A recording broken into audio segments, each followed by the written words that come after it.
Hello friends, welcome back to our channel. आज की इस वीडियो में हम बात करेंगे सीनियर सिटीजन सेविंग स्कीम के बारे में। कंप्लीट डिटेल्स इसकी देखेंगे कि कौन इसमें इन्वेस्ट कर सकते हैं, क्या एलिजिबिलिटी कंडीशंस हैं, क्या इसका रेट ऑफ इंटरेस्ट है, कितना डिपॉजिट करने पर आपको कितना इंटरेस्ट इसमें मिलता है, अगर प्री मैच्योर इसे करना पड़े तो क्या कंडीशंस होती हैं, पूरी डिटेल में हम बात करेंगे। तो दोस्तों, अगर आप सीनियर सिटीजन हैं या आपके घर में कोई सीनियर सिटीजन है तो ये वीडियो बहुत इंपॉर्टेंट है, आप इसे एंड तक ज़रूर देखिएगा।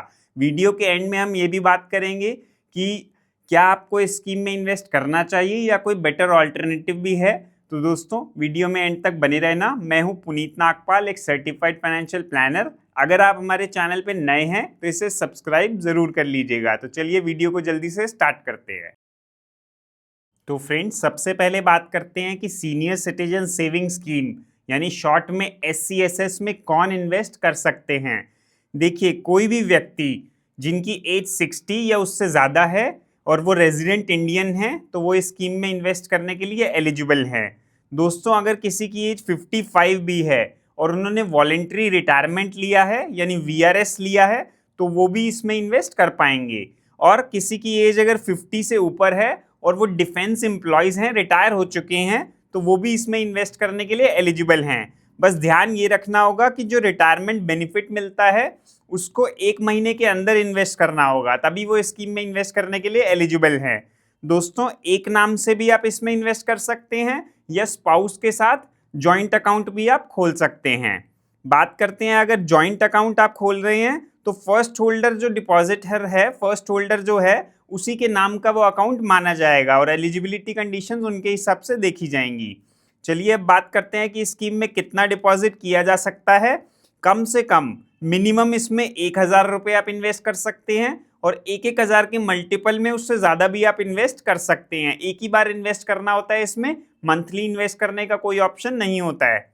अब बात करें इसमें ज़्यादा से ज़्यादा यानी मैक्सिमम कितना आप इन्वेस्ट कर सकते हैं, तो एक नाम से आप 30 लाख तक इसमें इन्वेस्ट कर सकते हैं। किसी टाइम पे ये लिमिट होती थी 15 लाख रुपए की, जिसको बढ़ा के 30 लाख कर दिया गया था। तो इसमें अगर आप गलती से ज़्यादा डिपॉजिट कर देंगे तो उसमें जो एक्स्ट्रा डिपॉजिट करेंगे आप, उस पर आपको सेविंग्स अकाउंट का ही इंटरेस्ट मिलेगा। तो इसलिए 30 लाख से ज़्यादा आप निवेश ना करें इसमें। और इस स्कीम को आप पोस्ट ऑफिस से भी करवा सकते हैं और चाहे तो बैंक से भी, कुछ बैंक्स में भी आपको ये स्कीम मिल जाएगी, वहां से भी करवा सकते हैं। लेकिन दोनों में मिला के टोटल लिमिट आपकी 30 लाख रुपए की ही है। इस स्कीम में अगर आप इन्वेस्ट कर रहे हैं तो अगर आप चाहें तो सेक्शन 80C के अंडर टैक्स रिबेट भी ले सकते हैं, मैक्सिमम 1,50,000 तक की, अगर आप ओल्ड इनकम टैक्स रिजीम में अपनी ITR भरते हैं तो। और अगर बात करें इसके रेट ऑफ इंटरेस्ट की, तो कितना रेट ऑफ इंटरेस्ट इसमें चल रहा है वो मैं आपको बता देता हूँ। गवर्नमेंट हर 3 महीने में नया रेट लेके आती है। एक बार जो आप इन्वेस्ट कर देंगे, जो रेट ऑफ इंटरेस्ट चल रहा होगा आपका वही चलेगा। इस टाइम पे इसमें 8.2% पर एनम का रेट चल रहा है और क्वार्टरली बेसिस पे इंटरेस्ट इसमें आपको दिया जाता है। तो अगर जो क्वार्टरली बेसिस की बात करें तो हर 31 मार्च को, 30 जून को, 30 सितंबर और 31 दिसंबर को आपको इसमें रेट ऑफ इंटरेस्ट आपके सेविंग्स अकाउंट में आपको दे दिया जाता है, क्रेडिट कर दिया जाता है। जिस दिन से भी आप अपना अकाउंट स्टार्ट करते हैं उसके बाद जो पहला क्वार्टर आता है, पहले उतने टाइम का आपको इंटरेस्ट मिलेगा, फिर हर 3-3 महीने का आपको इसमें इंटरेस्ट मिलता रहता है।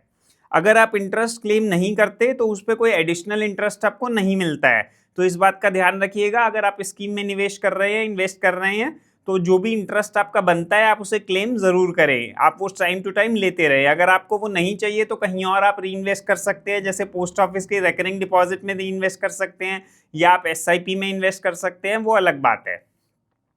अब एक एग्जाम्पल ले लेते हैं। मान लीजिए आप 30 लाख रुपए निवेश करते हैं, 30 लाख इन्वेस्ट करते हैं, तो आपको 8.2% पर एनम के हिसाब से क्वार्टरली इंटरेस्ट मिलता है 61,500 का। हर 3 महीने में आपको 61,500 मिल जाया करेंगे लगातार 5 साल के लिए, क्योंकि 5 साल का ये अकाउंट होता है। अगर आपका ईयरली इंटरेस्ट 50,000 से ज़्यादा है तो इसमें आपको टैक्स भी लगता है, TDS भी देना होता है और ये फाइनेंशियल ईयर में देखा जाता है, यानी 1 अप्रैल से 31 मार्च के बीच में अगर आपका इंटरेस्ट 50,000 से ज़्यादा बन रहा है तो आपको उस पर TDS भी लगेगा। अगर आपको TDS नहीं लगवाना, आपकी इनकम कम है, तो आप फॉर्म 15H या 15G भर के दे सकते हैं ताकि आपका TDS ना कटे। अब बात करते हैं कि प्री मैच्योरिटी रूल्स की, यानी समय से पहले आपको अकाउंट बंद करना पड़े तो उसकी क्या कंडीशंस हैं। देखिए, अकाउंट को कभी भी प्री मैच्योर किया जा सकता है, उसकी कुछ कंडीशंस हैं। अगर आप 1 साल से पहले अकाउंट को बंद कर देंगे तो कोई भी इंटरेस्ट आपको नहीं मिलेगा। जो भी इंटरेस्ट आपको मिल चुका होगा 3-3 महीने बाद जो मिलता है वो काट लिया जाएगा आपके प्रिंसिपल में से। अगर आप 1 साल से 2 साल के बीच में अपने अकाउंट को बंद कर देंगे तो प्रिंसिपल अमाउंट पे आपको 1.5% की पेनल्टी देनी पड़ेगी। अगर आप 2 साल के बाद बंद करेंगे, 5 साल से पहले किसी भी टाइम पे, तो आपको 1% की पेनल्टी लगेगी जो भी डिपॉजिट अमाउंट है उस पे, और वो आपको प्रिंसिपल में से काट के आपको बाकी पैसा दिया जाएगा। और इस अकाउंट को आप एक्सटेंड भी कर सकते हैं, लेकिन एक्सटेंडेड अकाउंट को अगर आप 1 साल से पहले बंद कर देते हैं तो उस पर भी आपको 1% की पेनल्टी लग जाती है। अब सबसे इंपॉर्टेंट बात करते हैं कि अकाउंट कितने समय में क्लोज होगा, यानी कितने टाइम का ये अकाउंट होता है। इसका टेन्योर दोस्तों 5 साल का है, यानी आप निवेश इसमें कर रहे हैं तो 5 साल का ये अकाउंट होता है।